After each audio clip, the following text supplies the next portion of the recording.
me a god. You call me a god.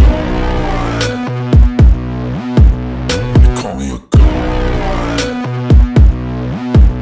You call me a god. Let's go! I'm about to go off like a weapon. Fuel to the top, got a filled up engine. In my thoughts, obsession. I will not stop, no, I'm never second guessing. I got a God complex. Haters love to hate, but I never feel pressed. Got a lot on my plate, but I never get stressed. I'll take all the pressure like I'm acing this test.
길가의 돌멩이 늘 사람들의 발에 차이고 밟히지.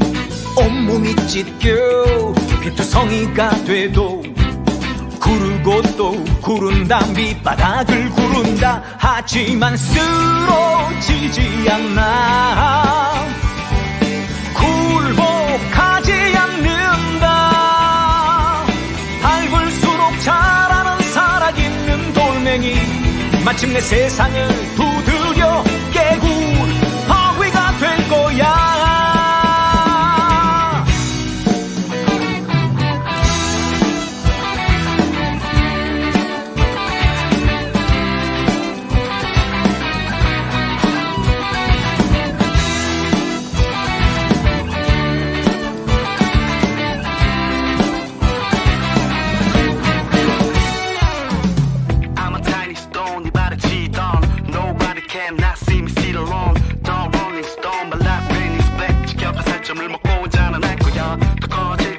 언젠가 네가 나를 우러러볼 거야. I'll be a rock bottom to the top. 무시로 짓밟혀도 다시 살아나는 잡초. 나는 돌멩이 길가의 돌멩이 늘 사람들의 발에 차이고 밟히지. 온몸이 찢겨 피투성이가 돼도 구르고 또 구른다. 밑바닥을 구른다. 하지만 쓰러지지 않아. 굴복하지 않는다. 밟을수록 자라는 살아있는 돌멩이. 마침내 세상을 두드려 깨고 바위가 될 거야. 쓰러지지 않아.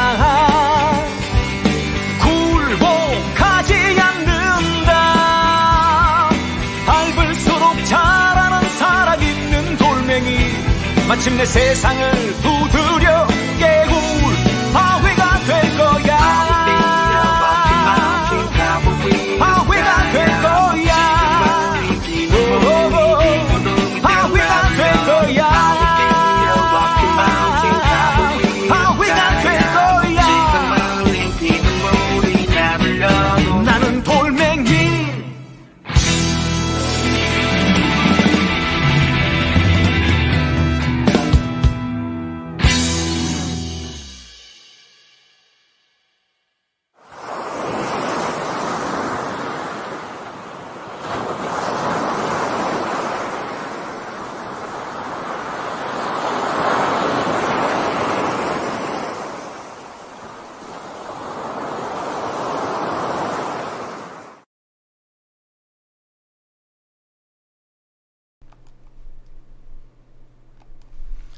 네, 자하 독설라이트 짜왕 최한욱입니다.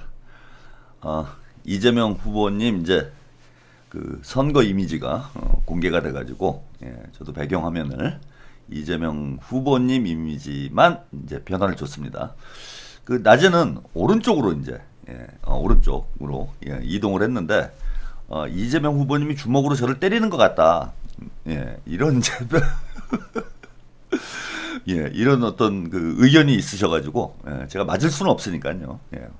물론 뭐 이재명 후보님한테 한 대 맞으면은 맞는 것도 영광일 것 같긴 해요. 제 생각에는 한 대 맞는 것도 뭐 나쁠 건 없겠다 뭐 이런 생각도 해보지만 어쨌건 우리 시청자 여러분들이 이재명 후보님이 저를 이제 두들겨 패는 이런 이미지 같다라는 의견이 있어서 이동을 다시 했습니다. 왼쪽으로 다시 이동을 했습니다. 여기 조금 더 안정감이 있는 것 같네요. 아주 좋습니다. 위치를 바꿨어요. 이게 이제 이재명 후보님이 오른쪽으로 이동을 하시면은 저를 주먹으로 때리는 이런 이제 그림이 돼버려. 그러니까 우리 시청자 여러분들이 좀 불편하셨나봐. 그래서 제가 방송 끝나고 모니터링을 해보니까 왼쪽으로 다시 이동하시는 게 좋겠다라는 그런 의견이 있어가지고 맞기 싫어서 이동을 했습니다. 제가 지난주 목요일부터 이제 그 11시에 방송을 하고 있어요. 11시 방송을 하는 데는 뭐 여러 가지 이유가 있긴 한데 일단 이제 표면적인 이유는 그 남천동을 피해서 젊은 것들 등살에 못 이겨가지고 지금도 이제 남천동 방송을 하고 있을 거예요. 남천동을 일단 피하자. 소나기는 피하고 보는 게 맞다 싶어가지고 남천동 사장이 10시 15분에 시작을 하는데 1시간 정도 하더라고 보니까. 그럼 제가 이제 11시쯤 시작을 하면은 대략 이제 끝날 때가 돼 갑니다. 그래서 대피를 했어요. 예. 복돌이님, 네, 감사드립니다. 일단 오창석이를 피해가지고, 예, 쪽팔리게 어린 놈들한테 밀려가지고, 예, 제가 지금 11시로 대피를 했습니다. 그래서 이제 11시로 시간 조정을 한 것이, 피난을 간 것이 의미가 있는지 없는지를 오늘 이제 확인이 되는 겁니다. 예, 11시로 바꿨더니 그래도 좀 시청률이 좀 낮이더라. 그러면 이제 도망가길 잘한 것이고, 예, 뭐, 그대로더라. 예, 그러면은 뭐, 예, 소용없는 거죠. 그러려니 하고 그냥 방송해야죠. 근데 이제 11시에 시작하는 게, 저도 여러모로 여유가 있어서 이제 11시에 여러분들 찾아뵙도록 하겠습니다.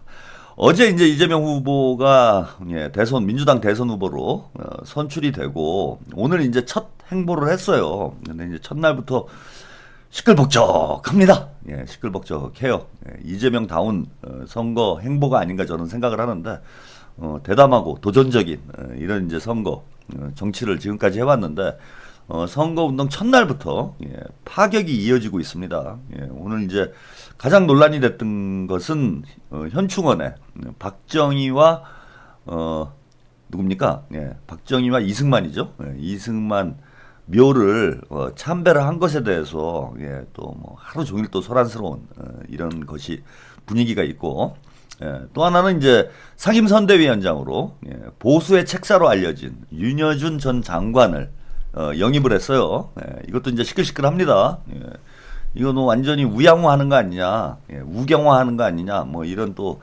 불만이 있는 의견도 있으시더라고. 예, 그래서 어떤 분은 오늘 댓글을 달아주셨는데, 이재명 변질된 거 아니냐, 예, 박정희 어떻게 이승만 묘를 참배를 하느냐, 뭐 이러면서 또 가만 안 놔두겠다, 뭐 이런 식의 또 댓글을 격분을 하신 이런 분도 있으시더라고요. 거기에 이제 하나 더해서, 예, 오늘 국민의힘 김상욱 의원, 예, 탄핵 찬성파이긴 한데, 예, 국민의힘 김상욱 의원 또 영입설까지 오늘 나왔어요. 예, 그래서 첫날부터 이제 파격적인 우측 공략이 이제 시작됐고, 이게 뭐 여러 가지 또 민주진보 진영 내에서 논란을 일으키고 있는 것 같습니다. 예, 경남도민님, 이재명 대통령, 이승만, 박정희, 김대중, 김영삼, 박태준, 과감한 참배, 대인배, 큰 그릇, 예, 좌우 중도 지도자 대통합 연합정부 기대한다. 예, 라는 또 우리 경남도민님은 이제 이재명 후보님의 이런 행보에 대해서, 예, 아주 긍정적으로 보고 있는 이런 의견을 주셨는데, 또 뭐 그렇지 않는 불편하신 분들도 좀 있는 것 같더라고. 그런데 저는 이게 뭐 새삼스러울 게 없다라는 것이, 이재명 후보가 이미 예고를 했어요. 예, 민주당이 중도 보수 정당이다. 그리고 국민의힘이 버리고 간 중도 보수, 합리적 보수까지 민주당이 품어 안겠다.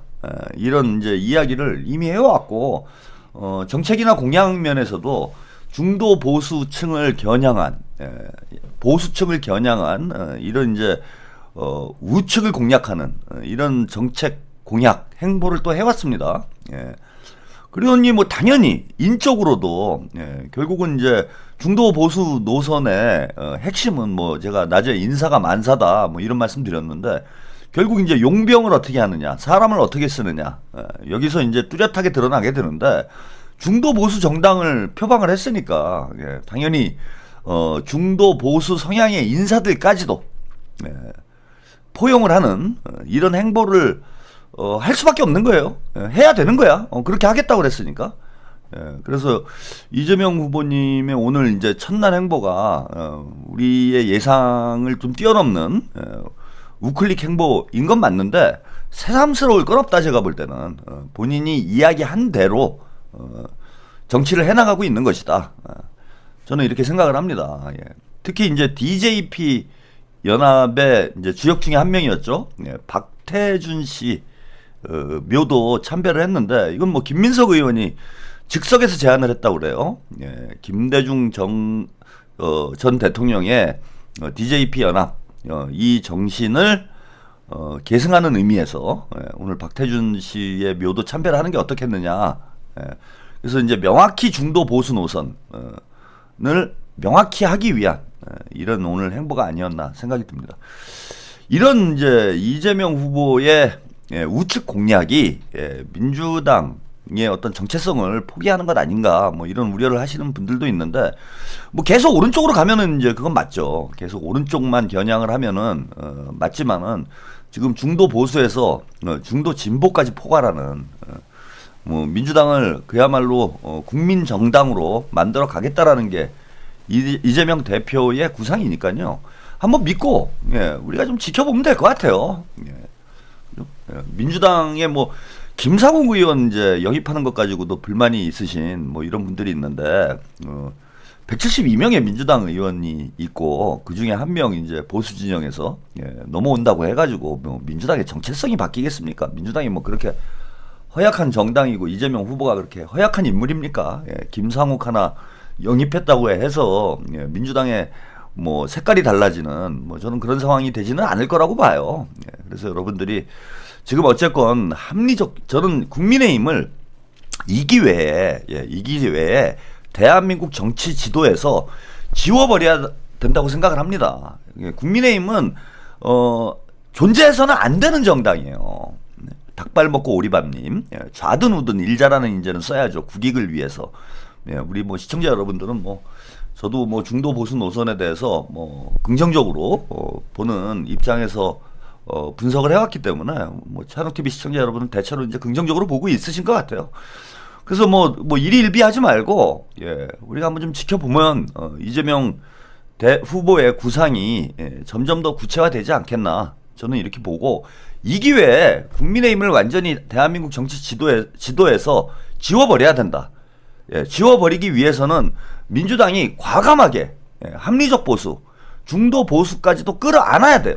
그래서 국민의힘은 극우 정당도 제가 아니라고 했잖아요. 극우 정당도 아니고 광우 정당이에요. 광우 정당. 그냥 미친놈들입니다. 쉽게 말씀을 드리면. 아니 지금 국민의힘 대선 후보 토론회 하는 것만 봐도 저게 제정신인 자들이에요. 무슨 깐족 배틀을 하고 있어.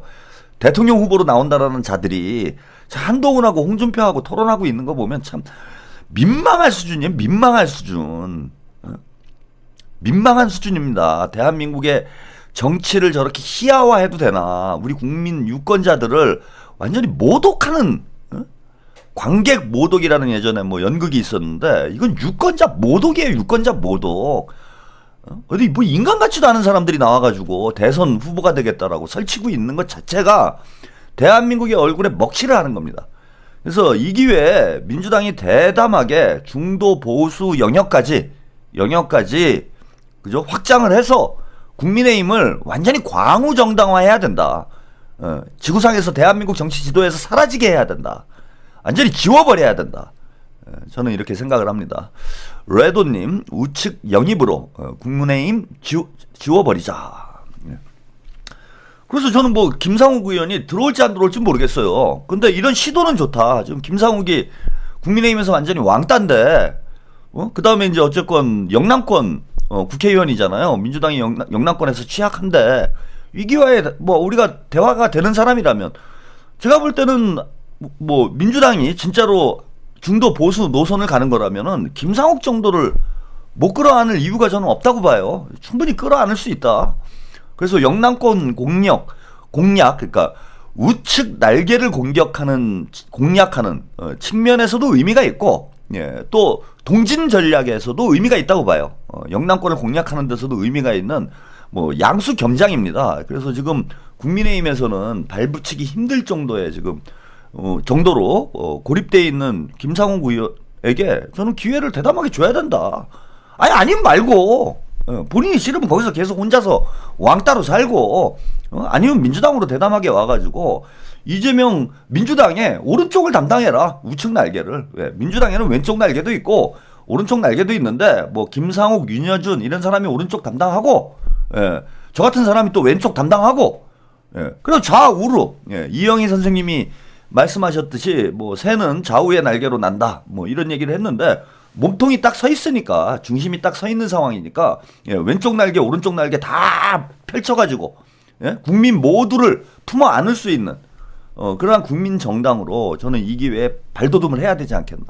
그래서 오늘 이재명 후보님의 저는 첫 행보 좀 전적으로 지지를 하고 예, 이런 대담한 행보를 통해서 이게 우경화되면 안 돼요. 예, 그거는 문제지. 왼쪽 날개는 완전히 잘라버리고, 예? 왼쪽 날개는 잘라버리고 오른쪽으로만 날면 병신되는 거지. 그렇게 하면 안 되죠. 그건 우경화예요. 근데 왼쪽 날개가 지금 튼튼한 상황이잖아. 왼쪽이. 예? 왼쪽이 힘이 좋아요. 왼쪽이 아주 다져져가지고 민주당의 왼쪽 날개가 이쪽이 왼쪽인가? 예. 저한테는 이제 이쪽이 왼쪽입니다. 왼쪽 날개가 이제 튼튼해. 예. 그러니까 이제 한쪽으로만 이렇게 막 날개짓을 하면 어떻게 됩니까? 그럼 제자리를 빙빙빙 도는 거죠. 제자리에서 빙빙빙 도는 거잖아요. 왼쪽 날개로만 막 존나게 막 날아다니려고 막 해보면 날지는 않고 제자리에서 빙빙빙빙빙 도는 거예요. 빙빙빙빙빙. 그게 이제 21세기 들어와가지고 민주당의 상황이 그랬다라는 거야. 한쪽 날개로만 빙빙빙 도는. 근데 이 기회에 오른쪽 날개를 펼쳐가지고 오른쪽 날개가 완전히 빈약한데 이걸 좀 제대로 펼쳐서 좌우로 예, 튼튼하게 날 수 있는 높이 나는 새가 되자 민주당이 이런 저는 의미 부여를 하고 싶습니다. 예. 요 이야기는 오늘 또 재밌는 걸 제가 발견을 해가지고 오늘 또 재밌는 얘기가 있어요. 그 이제 김민석 의원의 이제 흑역사, 대표적인 흑역사, 뭐 여러 가지 뭐 자질구레한 흑역사들이 있는데 그 중에 이제 가장 대표적인 흑역사로 알려진 것이 이른바 후단협, 예, 후단협 문제. 정몽준, 노무현 정몽준 후보 단일화 과정에서 김민석이 예, 민주당을 배신을 하고 민주당에서 선출한 당원들이 선출한 노무현을 배신을 하고 정봉준한테 붙었다가 예, 완전히 망가졌다. 뭐 이런 이제 흑역사가 있어. 아 근데 오늘 제가 몰랐는데 우연히 유튜브에서 영상 하나를 발견했어요. 그래서 이 김민석의 흑역사에 대한 증언이 나왔는데, 야 이게 제가 볼 때 흑역사가 아니야 이러면. 이거 완전 반전이에요 이거. 예? 식스센스급 반전이 나옵니다 여기서. 그래서 요 얘기도 오늘 썸네일에 제가 이제 크게 대문짝만하게 이건 채널 TV 단독 단독은 아니고 다른 데서 한 거를 이제 제가 가져온 거예요. 예. 이건 뭐라고 해야 돼? 한 다리 건너 단독 했습니다. 그리고 오늘 좀 썸네일을 제가 한번 멋지게 손을 봤어요. 요즘 좀 고심이 많아. 예, 시청률이 예전만 못해가지고 예, 저도 어떻게 이제 구독자도 좀 늘려보고 제가 뭐 아무리 좋은 방송을 해도 보는 사람이 없으면 의미가 없는 거 아닙니까? 예, 그래가지고 여러 가지 시도들을 하고 있어요. 그래서 오늘 그 뭡니까 썸네일을 좀 손을 봤습니다. 예, 좀 괜찮나요? 예? 제 나름대로 오늘 하루 종일 고심을 해가지고 여러 가지 이제 전문가의 조언도 듣고 해서 유튜브에 아주 최적화된 이런 제가 썸네일을 오늘 만들었습니다. 그래서 제가 광고 나가는 동안 여러분들이 썸네일 괜찮다. 그러면은 좀 의견 좀 주시고 야 이거 별로다 딴 거 해라 뭐 이러면 또 의견 주시고 그래서 요거 오늘 한 거 요거 괜찮으면은 요대로 좀 제가 좀 밀고 나가려고 그래요. 요거 아주 괜찮은 것 같아요. 그래서 여러분들도 좀 의견 부탁드리도록 하겠습니다. 오늘도 할 얘기 많습니다. 예, 전하는 말씀 보내드리고 독설 라이트 힘차게 달려보겠습니다. 안녕하세요. 숲을소리 문호경입니다. 작년에 폭설로 인한 자연재해와 시설물 공사로 인한 문제들, 그리고 밤나무숲 진입로로 인한 아파트와의 갈등 등 여러 가지 문제가 있었잖아요. 저는 이 문제로 건강을 해칠 정도로 스트레스를 받고 굉장히 힘든 시간을 보냈어요. 어느 날 문득 문과 숲길과 거기에 딸린 직원들이 보이기 시작하며 여기에 매여 있으면 안 되겠다는 생각이 들었습니다. 참으로 감사한 일이죠. 실타래 같이 얽혀있는 이 문제들을 해결하기 위해서는 큰 비용이 들어갈 수밖에 없어 고심 끝에 응원 박스를 출시하게 되었습니다. 복잡한 마음을 정리하려고 제가 가지고 있는 신선한 원료들로 비누와 편백수 생산에 매진하며 많은 마음의 위로를 받았습니다. 이번에 여러분이 1년 동안 사용할 수 있는 정품 30만 원이 넘는 금액의 제품을 가득 담아 응원 박스를 10만 원에 만들었습니다. 그런데 요즘은 1인 가구들도 많아 그분들을 위한 6만 원짜리 응원 박스를 만들었는데요. 15만 원 이상의 제품이 들어가 있습니다. 응원 박스를 채우는 제품들은 단정하고 예쁘게 포장되어 있어 다가오는 가정의 달 5월에 선물로 사용하기에도 부족함이 없습니다. 응원 박스에 들어가 있는 제품들은 유통기한이 임박하거나 판매가 잘 안 되는 제품이 아니라 아주 신선한 정품들입니다. 이번 기회에 여러분은 아주 착한 가격으로 제품을 구매하여 숲을 재건하는 문과 숲길을 응원해 주십시오. 저는 품질 좋은 비누와 편백수로 자연을 사랑하는 여러분의 마음에 보답하겠습니다. 구매로 응원 부탁드립니다. 감사합니다. 네, 숲을 소리가 작년에 폭설로 지난 겨울에 큰 피해를 입었다고 해요. 그래서 이제 시설 공사를 해야 되는데 그 밤나무숲 진입로에 아파트와 이제 갈등이 있어가지고 이게 뭐 시설 공사도 참 어려운 상황이 되고 또 많은 피해를 입어가지고 경제적으로도 막 힘들고 이런 상황이 되다 보니까 우리 대표님이 문오경 대표님이 참 마음고생이 많았다라고 합니다. 근데 지금 툴툴 털고 일어나서 다시 용기를 내서 힘있게 사업을 벌려나가고 있는 상황이라고 합니다. 그래서 이게 시설물 피해가 있어서 아무래도 뭐 좀 목돈이 필요하신 상황인 것 같아요.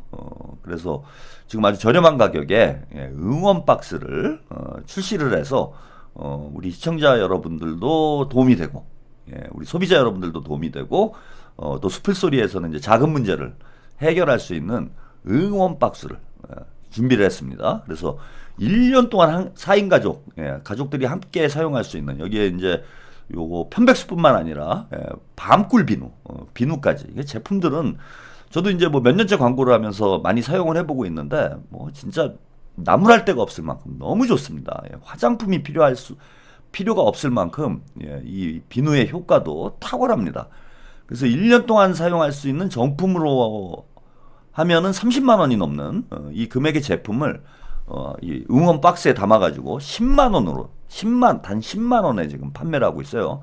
그리고 1인 가구 분들을 위해서는 15만 원 이상의 제품이 들어있는 응원 박스를 6만 원에 지금 판매를 하고 있습니다.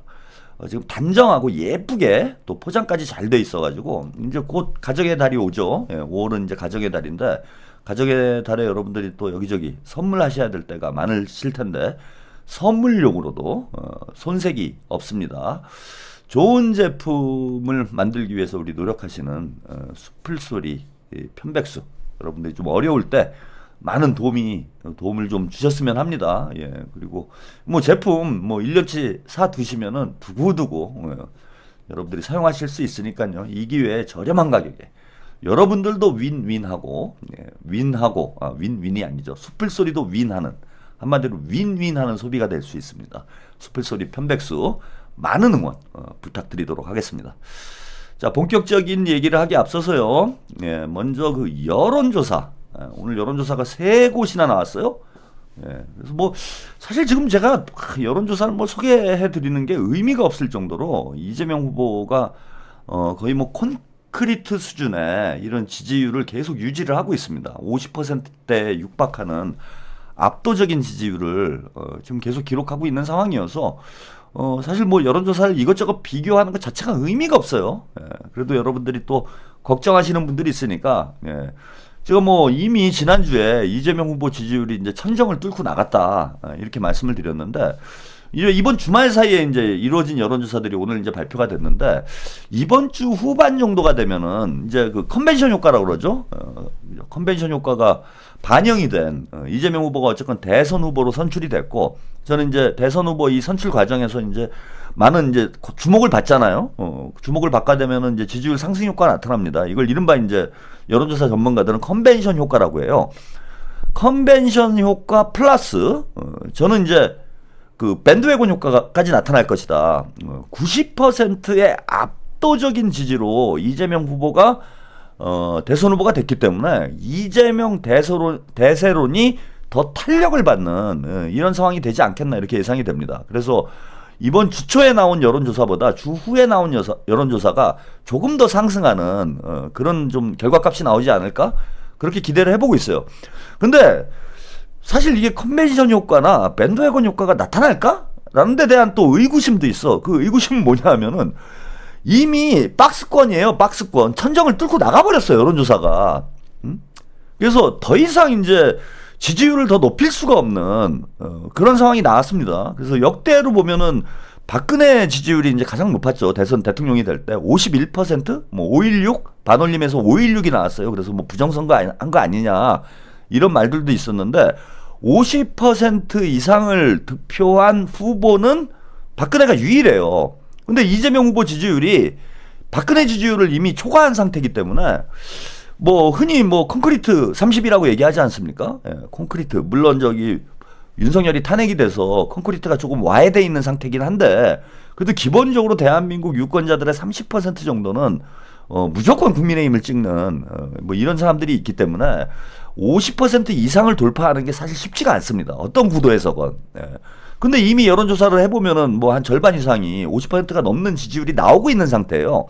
근데 여기서 과연 더 올라갈 수 있는지, 여기부터는 이제 전임 미답에 우리가 경험해 보지 못한 세계가 열리는 거야. 예. 저도 뭐 정치 평론을 하면서 대선을 뭐 여러 차례 경험을 했지만은 이런 경우는 제가 본 적이 없어요. 예. 50% 천정을 뚫고 나가서 더 올라가는, 뭐 60%까지 밀고 올라가는 이런 여론조사 값을 본 적이 없기 때문에 더 과연 이번 이제 대선 후보 경선이 끝나고 컨벤션 효과 플러스 밴드웨건 효과가 나타날 것인가, 뭐 그건 좀 미지수이긴 한데 어쨌건 간에 뭐 지지율 고공 행진은 지금 계속되고 있는 이런 상황이다, 이렇게 말씀드릴 수 있고요. 예. 뭐 데이터만 간단하게 소개를 해드리죠. 예. KP 뉴스와 리서치뷰가 공동으로 여론조사를 했는데요. 민주당 지지율이 39.9, 국민의힘 지지율이 35.9 해서 민주당과 국민의힘 지지율이 5% 정도밖에 차이가 안 나기 때문에 이거는 사실 보수 과표집된 지금 한 10% 정도 차이가 나는 게 맞아요, 지금. 예, 다른 여론조사들을 보면 정당 지지율이 물론 뭐 전화 면접을 하는 갤럽이나 뭐 MBS 이런 여론조사 같은 경우에는 5% 안팎에서 차이가 벌어져 있긴 하지만은 그 외에 대부분의 여론조사에서는 두 자릿수 가까이 민주당과 국민의힘 지지율이 벌어져 있는 상황이기 때문에 요 이번 여론조사 민주당 국민의힘 지지율이 5% 정도 차이가 나는 이 여론조사는 보수 과표집된 그런 결과값으로 봐야 됩니다. 그럼에도 불구하고 이거 다자 구도에서 기타 후보까지 포함이 됐으니까 이건 엄밀히 얘기하면은 3자 구도라고 볼 수가 없어요. 기타 후보가 뭐 10%가 포함이 돼 있는 상황이라 엄밀히 얘기하면 3자 구도 대결이라고 볼 수는 없는데 일단 다자 대결로 봐야 된다. 다자 대결에서 한덕수가 지금 국민의힘 후보 중에 보수 진영 후보 중에는 가장 높은 지지율을 얻고 있는데 한덕수와 이재명 후보의 지지율 차이가 18.3%죠. 20% 가까이 차이가 나고 있습니다. 특히 뭐 한덕수나 이준석이 얼마 나오느냐 뭐 이거는 의미가 없고 뭐 매직 넘버 50이 매직 넘버라고 볼 수 있죠. 50이 매직 넘버라고 보면은 48.8%가 50%에 거의 육박하는 지지율이 나왔기 때문에 이쪽에 누가 나오건 상관없는 상태가 돼 있는 거예요, 이미. 여기 기타 후보 없음 모름이 한 15% 정도 되잖아요. 그러면은 이재명 후보가 이걸 득표율로 보정을 하면은 지지율을, 그러니까 요 사람들은 투표를 안 할 사람들이에요. 여기 회색에 있는 사람들 투표율이 보통 70에서 80% 사이에서 나오니까 유권자의 30% 정도는 투표를 안 합니다. 20에서 30% 정도는 투표를 안 해요. 그래서 48.8%가 나오면 최대 20% 정도 보정을 해줘야 돼. 그러면 여론조사에서 48.8이면은 한 50% 중반대? 이 정도가 나오는 상황이다. 여러분들이 그렇게 보시면 됩니다. 그래서 이재명 후보는 이미 50%를 뚫고 나간 상황이다, 지금. 천정을 뚫었다. 매직 넘버를 지웠다. 그 구도와 상관없이 대통령이 되는 지금 지지율을 이미 확보를 했다. 이렇게 보시면 됩니다. 그렇고요. 자, 김문수가 나올 때는 49.4%. 격차는 조금 더 벌어지죠. 근데 이재명 후보 지지율이 조금 더 상승을 해서 49.4%까지 올라가고요. 홍준표가 나와도 역시 이재명 후보가 48.8 압도적 지지, 뭐 2배에 가까운 지지율 격차를 보이고 있습니다. 한동훈이 나오면 이 격차 더 벌어져요. 아무래도 한동훈이 나오면은 그 친윤, 극우 빤스 광우부대죠, 광우부대. 광우부대 유권자들이 결집력이 떨어지게 돼. 그러면서 기타 후보 쪽으로 많이 가잖아요. 여기가 늘어나잖아. 그러면서 이재명 후보의 지지율도 다른 후보들보다는 오히려 상승을 해서 최대치를 기록을 합니다. 49.5%. 자, 안철수가 나오면은, 안철수는 뭐 나오나 마나나요? 이재명 후보 지지율도 좀 떨어지긴 하는데 국민의힘 지지층이 대거 기타 후보 쪽으로 이동을 해서 안철수는 뭐 10%에 불과한 왜 나왔는지 모르겠을 정도의 지지율을 기록을 했습니다. 다른 여론조사도 하나 볼까요? 오늘 그 리얼미터 여론조사 역시 나왔어요. 이재명 후보 지지율 지난주에는 50.2%, 처음으로 50%를 돌파를 했는데 약간 하락을 했죠. 예, 이건 뭐 오차 범위 내에서 하락하는 거니까 뭐 큰 의미는 없습니다. 야권 후보 총합 김동연 안철수가 이제 김동연 김경수가 지워졌으니까 이 지지율 김동연 김경수 지지율이 일단은 이재명 후보 쪽으로 이동할 가능성이 높죠. 그러면 한 3%가량 더 상승할 요소가 있는 거예요. 예, 그럼 여전히 이제 50%가 넘는 지지율이 유지가 되는 상황이다. 그래서 야권 후보 지지율 총합은 56%가 나오고 있습니다. 그러니까 60%가 충분히 지금 가능한 상황이죠. 그리고 김문수, 홍준표, 한동훈이 접전을 벌이고 있는 그런 지지율 확인하실 수가 있습니다. 예.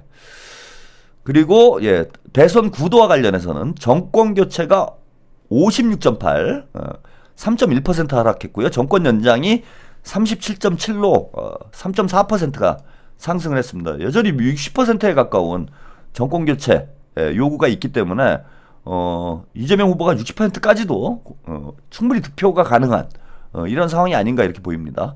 정당 지지율은 국민의힘이 3.46%, 민주당이 46.8. 보통 요 정도 차이가 나요. 46.8 대 34.6, 한 10%가량 지금 차이가 나는데 아까 소개해드린 리서치뷰 여론조사는 5% 정도 차이가 나는 거니까 실제로는 보수 유권자 과표집되지 않았다라면은 이재명 후보가 아마 요 리서치뷰 여론조사에서도 50%를 돌파하지 않았을까. 50%에 약간 못 미치는 이런 정도잖아요. 근데 50%를 돌파하지 않았을까 이렇게 봅니다. 그리고 여론조사꽃, 여론조사꽃은 이제 최한욱 TV 시청자들은 그닥 신뢰하지 않는 여론조사이긴 한데 오늘 이제 샘플을 3,000개를 했어요.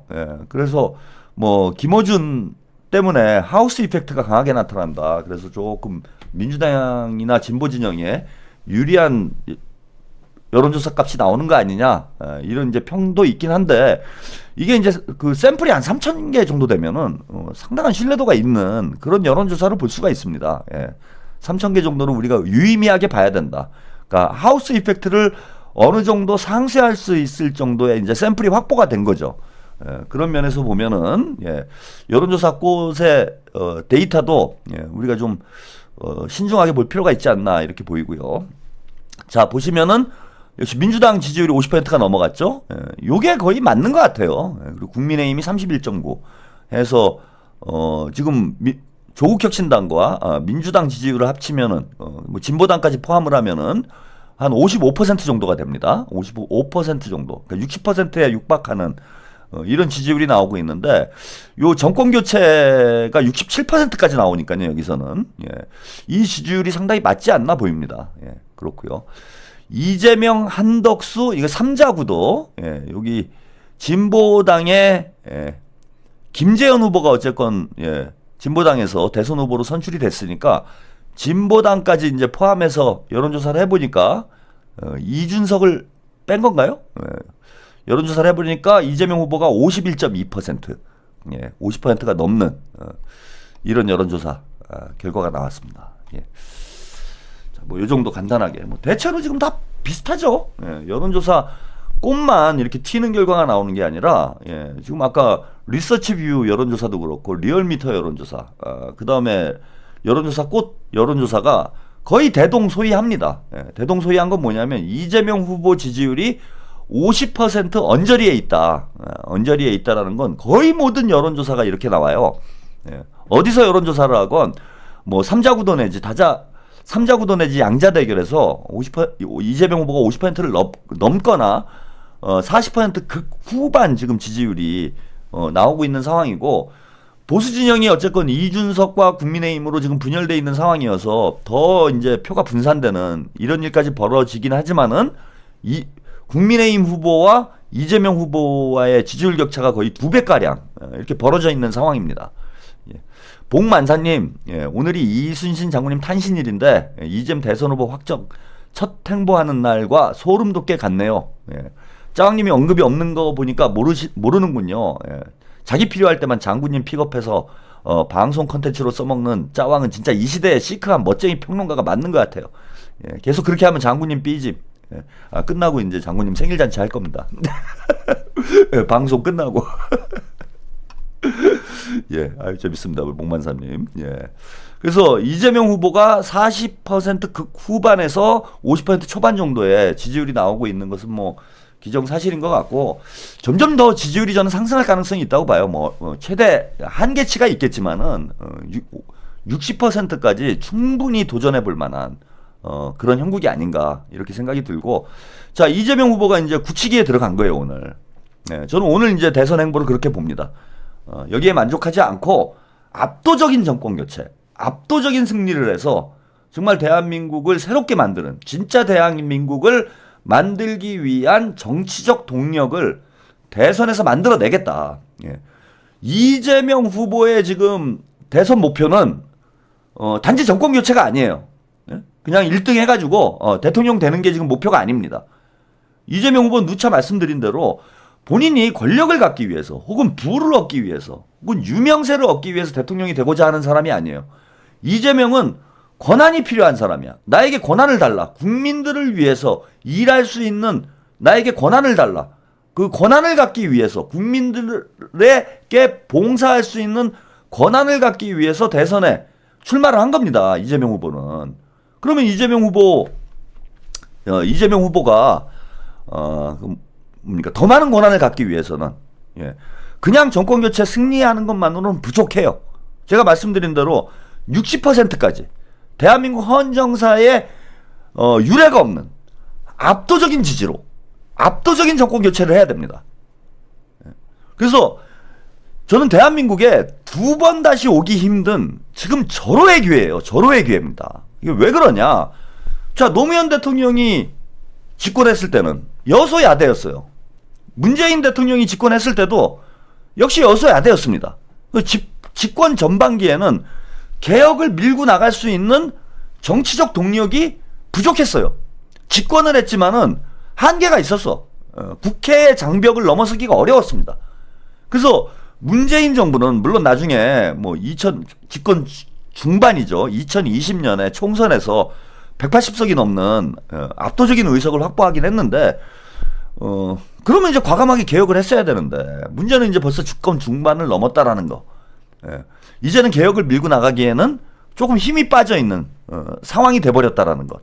이런 문제도 있고, 더 큰 문제는 문재인 대통령 본인이 개혁을 할 생각이 없었죠. 인기 관리나 하고 지지율 유지할 생각만 있었지, 진짜 한번 대한민국을 들러 엎어봐야 되겠다, 이런 생각을 가지고 있지 않았다는 게 이제 근본적인 문제이긴 한데, 굳이 변명을 하자라면은 개혁을 밀고 나가야 되는 대통령의 어떤 그립이, 대통령의 악력이 가장 강할 때, 집권 1, 2년 차예요. 집권 첫 해와 둘째. 집권 2년 차까지는 대통령이 령이 살아있어. 근데 벌써 중반을 넘어가면은 청와대부터 해이해지기 시작합니다. 느슨해져요. 개혁을 밀고 나가기엔 시기적으로 좀 부적절한 거지. 그래서 집권 초기에, 개혁은 집권 초기에 밀고 나가야 돼요. 이게 우리가 5년 단임제이기 때문에 어쩔 수가 없어. 4년 중임제 정도만 되면은 8년이라는 시간이 있으니까, 집권 전반기 4년 동안 여유있게 개혁을 밀고 나가고, 집권 2기에는 그 개혁을 이제 안착을 시키고, 이런 정치가 가능한데, 우리는 이제 5년밖에 시간이 없어요. 그래서 적어도 반환점을 돌기 전에, 임기 반환점을 돌기 전에 2년 6개월이 되기 전에 개혁할 수 있는 건 다 해놓고, 그 다음에 나머지 2년 6개월 동안 그 개혁의 성과들을 정착시키는 방향으로 전국을 운영을 해야 됩니다. 근데 노무현 정부도 그렇고 김대중 정부도 마찬가지고요. 문재인 정부도 그렇고 집권 전반기에 그죠? 국회를 우리가 주도할 수가 없는 상황이 되다 보니까 개혁을 뜨뜻미지근하게, 개혁이 좌초될 수밖에 없는 그런 상황이 벌어졌다라는 거예요. 근데 지금 이재명 후보는 172석을 갖고 출발하는 첫 번째 민주 대통령이 되는 거예요. 민주정부 대통령이. 여대 야소로 시작하는 첫 번째 민주정부 대통령이 되는 겁니다. 그러니까 집권 초기부터 그냥 대담하게 밀어붙일 수 있는 일단 정치적 조건은 형성이 돼 있어요. 그러면은 지금 현재 필요한 건 국민적 동의예요. 국민들이 이재명에게 힘만 실어주면은 얼마든지 개혁을 이제 밀고 나갈 수 있는, 집권 초부터 대담하게 개혁을 밀고 나갈 수 있는 그러한 조건은 된다. 그래서 제가 뭐 이재명 후보가 진짜 하늘이 내린 대통령이다라고 말씀드리는 이유 중에 하나가 여러 가지가 이재명이 개혁을 완성할 수 있는, 완수할 수 있는, 뭐 완성까지는 아니어도 개혁 과제를 실현할 수 있는 매우 유리한 상황에 지금 놓여 있다라는 거야. 그러면은 이번 대선에서 국민적 동의를 얻어내야 돼요. 국민들이 전적으로 믿고 이재명에게 맡겨줘야 돼. 그러려면 압도적 지지야. 이재명 후보님이 얘기한 대로 압도적 정권 교체를 해야 됩니다. 60% 진짜 압도적 지지를 받아가지고 60% 이상 압도적 지지를 받아서 그냥 대통령 취임하자마자 마구 밀고 나갈 수 있는 그런 정치적인 분위기가 형성이 돼야 된다. 그래서 우리가 단지 정권 교체에 만족해서는 안 됩니다. 더 큰 승리, 압도적 승리를 해야 된다. 그러기 위해서 저는 오늘 이재명 후보님이 현충원 방문도 하고, 윤여준 상임위원장 이쪽에서 나올 건 다 나왔어요. 이제 왼쪽에서 더 나올 표가 없어. 우리는 지금 아직도 배고프다 이거 아니야. 아직도 목마르다, 아직도 배고프다 아닙니까? 50% 아까 여론조사 보여드렸지만 저 정도에도 만족이 안 되잖아요. 지금 이재명 후보도 나는 한국 정치의 히딩크야, 히딩크. 나는 아직도 배고프다. 지금 이 얘기예요. 더 먹어야 돼. 60%까지 먹어야 되겠다 이런 생각인데 요 왼쪽으로는 지금 더 먹을 게 없어. 다 뜯어 먹었어요 지금. 지지율 50%가 나오니까 왼쪽에서 나올 게 없지. 그러면은 오른쪽으로 갈 수밖에 없는 거예요. 오른쪽으로 60%까지 끌고 오려면은 오른쪽으로 이동을 해야 된다. 그래서 우리가 뭐 사실 뭐 이재명 후보가 박정희, 이승만을 뭐 인정해서 존경해서 거길 가는 거예요? 아니잖아.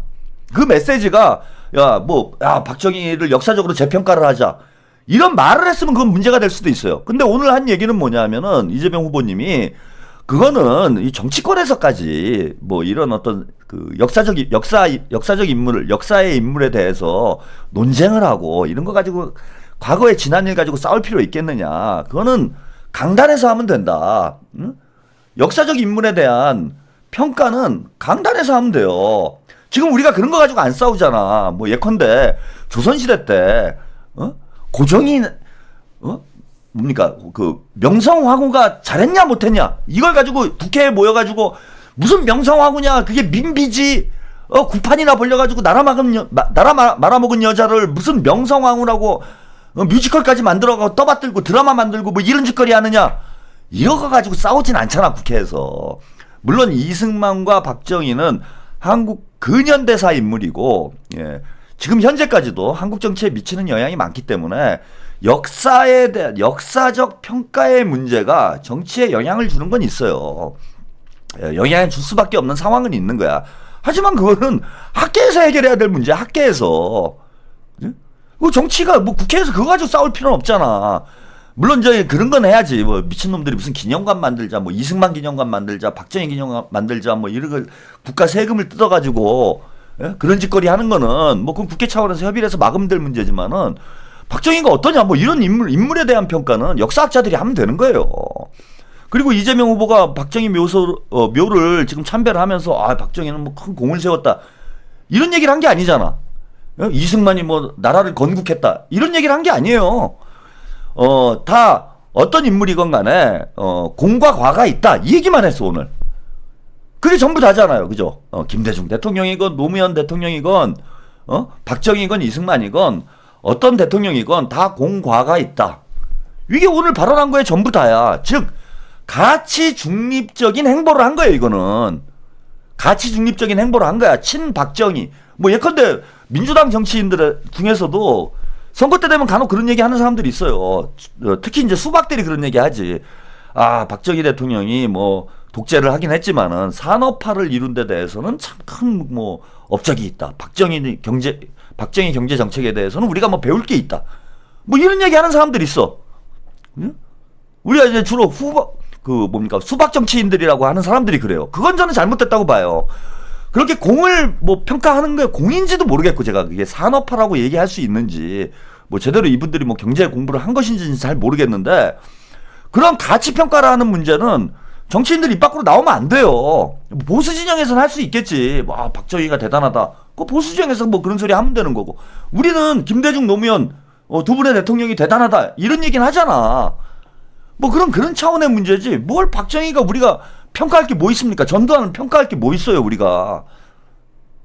그래서 오늘 이재명 후보님이 자, 이거는 그냥 대통합 차원에서 아까 뭐 국민들이 대통령이 내가 민주당의 대선 후보로 대통령이 됐다고 하더라도 그럼 진보 쪽, 민주적, 유권자들만 생각하는 게 아니잖아요. 어차피 대통령은 오늘 뭐 그런 얘기 하시대. 저도 대통령이 그런 뜻이 있는지 몰랐는데 통합하는 사람을 대통령이라는 의미도 있다고 하더라고요.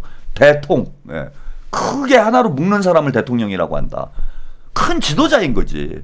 그래서 대통령이 될 사람은 국민 전체를 포괄하는 그런 정치 행보를 해줄 수밖에 없는 거고, 본인의 생각이 있지만은 그 생각을 쉽게 입 밖으로 내질 않잖아요. 그래서 오늘 이거 박정희 묘나 이승만 묘를 간 것에 대해서 이게 뭐 이재명이 우클릭한다 이런 얘기를 하는데 우클릭한 거 아니라고 봅니다. 저는 거기에 대해서 박정희나 이승만의 공과에 대해서 뭔가 언급을 했다면, 예컨대 박정희는 뭐 찬양하는 발언을 했다든지 이승만을 찬양하는 발언을 했다라면은 그거는 뭐 한번 생각을 해봐야죠, 우리가. 야, 그거 없는 얘기 아니야, 표 얻으려고. 그런 얘기를 할 수는 있지만은 오늘 이재명 후보님이 박정희 현충원을 다녀와서 한 얘기는 박정희나 이승만에 대해서 뭐 긍정적인 얘기를 한 게 없어요. 그냥 갔다 온 거야. 하여튼 뭐 대통령이고 현충원에 있으니까 대통령 후보니까 뭐 그런 걸 가지고 막 뭐 저는 뭐 열을 낼 필요 없다 이런 거고요. 자, 이게 이제 오른쪽을 공략해서 압도적 승리를 하기 위한 행보다. 집토끼는 아까 낮에도 말씀드렸지만 집토끼는 이제 더 잡아올 것도 없어요. 50%가 나온다고.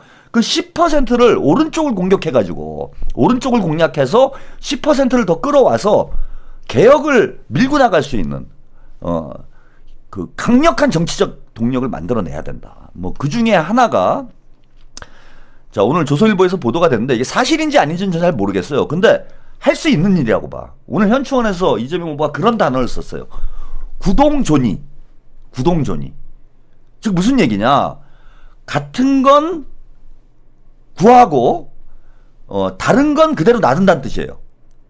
구동존이. 이거 뭐 정치학 용어로 많이 사용하는 그런 사자성어이긴 한데 뭐 정치에 익숙치 않으시는 분들은 오늘 아마 처음 들으셨을 거예요. 같은 걸 구하고, 그러니까 같은 점으로 연대하고 차이점은 그대로 놔둔다는 거야. 그래 밀어두자. 차이는 서로 연대할 공통점이 있으면 연대를 하고, 차이점이 있는 건 그걸 따지지 말고 일단 밀어두자. 자, 지금 이번 대선에서 가장 중요한 정치적 목표가 뭡니까, 여러분? 이번 대선에서 우리가 달성해야 될 게 뭡니까? 내란 종식이에요. 쿠데타를 진압하는 거야. 내란 종식과 정권 교체가 당면에서 대한민국 모든 국민들, 그 다음에 정당들이 추구해야 될 공동의 목표예요. 내란 종식이라는 공동의 목표를 가지고 서로 연대하고 힘을 합쳐야 돼. 자, 김상우 그 범위 내에서 그런 큰 가치에 기치에 동의하는 모든 정치 세력을 민주당은 품어 안아야 됩니다. 내란 종식에 동의하는 세력이라면은 대담하게 끌어안고 연대를 해야 된다. 뭐 조국 혁신당에 대해서 불만이 있는 분들이 많지만은 일단 대선 때는 나중에 가서 경쟁을 하더라도 대선 때는 품어 안아야 돼요. 뭐 진보당 지금 후보를 냈어요. 뭐 니들이 나와봐야 뭘 하겠냐 하지만은 진보당과도 연대를 해야 돼. 그래서 진보당 후보가 후보 사퇴를 하든지 이렇게 하도록 해야 됩니다. 그리고 국민의힘 내에서도 보수 진영 내에서도 아까 윤여준 씨를 영입한 것처럼 국민의힘 내에서도 민주당과 함께 내란 종식에 힘을 더할 수 있는 사람이면 대담하게 끌어들여야 된다고 저는 생각을 해요. 그래서 오늘 민주당 탄핵 찬성한 국민의힘 김상욱 의원을 영입 시도하고 있다. 김상욱 의원, 자, 민주당 핵심 관계자가 조선일보와 뭐 인터뷰를 한 모양이에요. 민주당 내 여러 의원이 김 의원을 만나 입장을 듣고 있다. 계엄 반대하고 찬성했던 김 의원이 민주당으로 온다면 마다할 이유가 없다. 다른 민주당 인사도요. 이재명 대선 후보가 중도 보수로의 외연 확장을 시도하는 국면에서 김 의원의 영입은 큰 의미가 있을 것이다. 네. 지금 국민의힘에서도 지금 탈당하라고 압박을 넣고 있어요. 예, 탈당하라고 압박을 넣고 있고 현재 우원식 국회의장의 몽골 순방을 동행하고 있는 의원, 이거 우원식 의장이 좀 역할을 할래나? 요즘 냄새가 나네, 그죠? 같이 몽골을 이제 동행하고 있다고 그러는데 우원식 의장님이 이제 학생운동 출신이기 때문에 이런 걸 잘할 거야 아마. 예, 이거 잘 꼬실 수 있을 거야. 국회의장이 꼬시면 안 되겠지만은 그래도 뭐 안 보이는 데서는 뭐 다 할 수도 있는 거지 뭐. 김상욱 의원은 일단 민주당으로부터 공식적인 제안을 받은 것은 없다. 지금은 당의 변화를 촉구하고 기다리고 있다. 이런 거고요. 공식적인 제안은 없다. 공식적인 영입 제안을 받은 것은 없다라고 이야기를 했으니까 비공식적으로 있는 거네. 그죠? 여러분들이 이게 정치 언어를 해석하는 방법론을 제가 알려드리도록 하겠습니다. 예. 공식적 영입 제안을 받은 건 없다. 이 얘기는 비공식적으로 영입 제안을 받은 건 있는 거네요. 그죠? 당연히 공식적으로는 아직 언급할 단계가 아니지. 비공식적 접촉을 통해서 공감대가 형성이 되면은 그때 영입을 하는 거죠. 예. 근데 공식적 영입 제안이 없다라고 얘기하는 거는 비공식적으로는 있었다라는 뜻이 되는 겁니다. 예. 경남도민님, 진보당 김재현 대선 후보가 문재인처럼 페미니스트 대통령을 자처하고 있다. 예. 또 쓸데없는 짓들을 하고 있군요. 예. 어렵게 이제 원내에 복귀를 했는데 또 스스로 말아먹을 짓을 하고 있는 참 안타까운 예, 소식입니다. 예. 자, 그리고 탈당에 대해서, 탈당 혹은 민주당 입당에 대해서는 지금은 말할 단계가 아니다. 지금은 말할 단계가 아니다. 자, 그럴 생각이 없다. 이렇게 얘기하지 않고 지금은 말할 단계가 아닌데 일정한 단계가 되면은 말을 하겠다라는 뜻이죠. 그죠? 뭔가 얘기가 오고 가고 있는 것만큼은 저는 분명한 사실인 것 같고, 이와 관련해서 민주당 조승래 대변인이 오늘 브리핑에서 잠깐 언급을 했어요. 이 영상 짧으니까 잠깐 한번 보시고 이 문제 더 얘기를 해보겠습니다.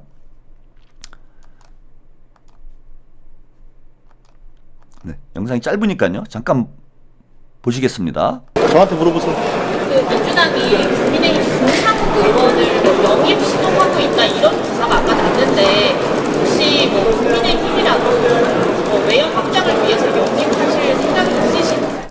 글쎄 그 관련해서는 제가 가지고 있는 정보가 없어서 뭐라고 말씀드릴 수는 없을 것 같고요.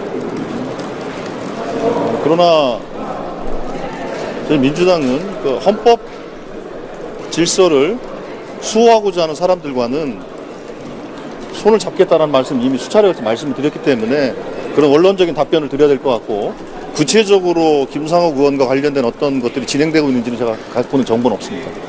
김상욱 의원 영입 관련해가지고 이재명 후보의 입장이나 뭐 개인 의견하고 전혀 별개라고? 그건 뭐 그 관련해서 제가 뭐 들은 정보가 없다니까요.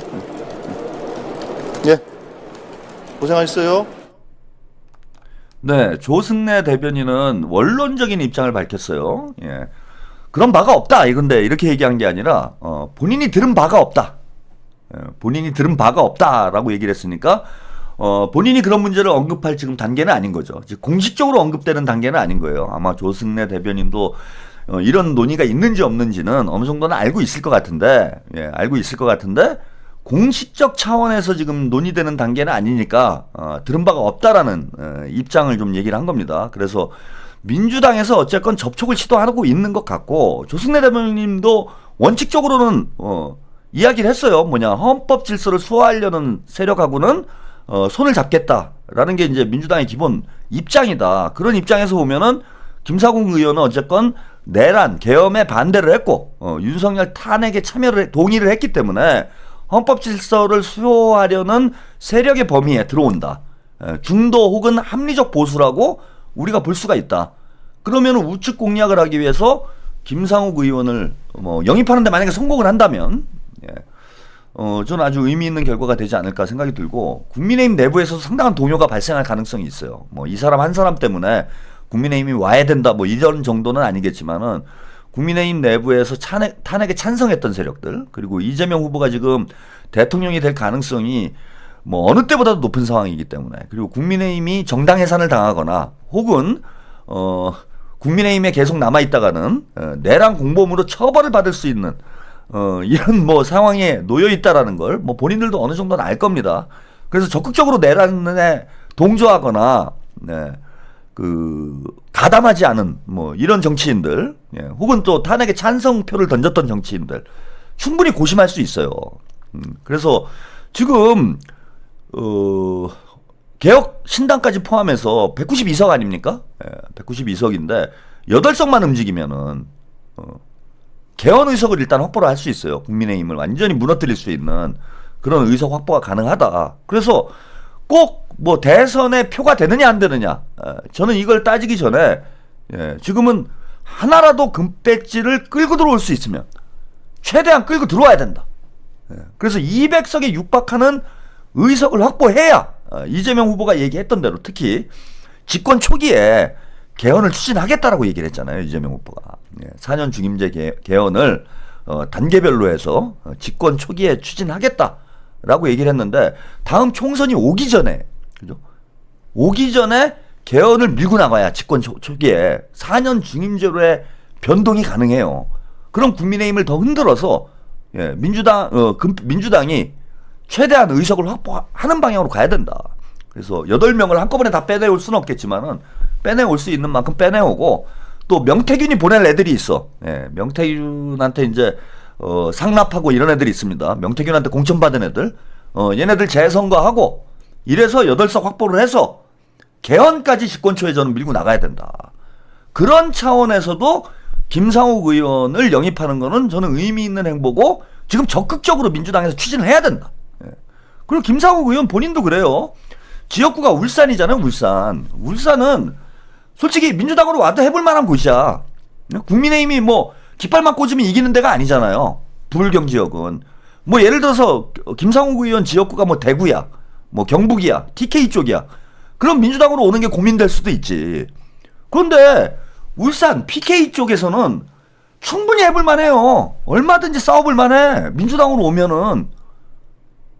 그래서 본인의 어떤 정치적 미래를 놓고 볼 때도 민주당으로 지금 이동하는 거 국민의힘에서 계속 천덕꾸리기 취급받으면서 왕따 당하고 공격당하고 이미지 나빠지고 그럼 다음에 뭐 공천받을 가능성도 거의 없잖아요. 김상욱 의원. 국민의힘이 이대로 간다라면 다음에 공천 되겠습니까? 절대 안 되죠. 뭐 완전히 배신자로 낙인이 찍혔는데 한동훈 다음에 이제 나쁜 놈이 되어 있는 상황에서 저는 민주당으로 대담하게 이동하는 것도 필요하지 않을까? 본인의 정치적 장래를 위해서 아직 젊으니까 한번 시도해볼 만한 일이 아닌가 싶습니다.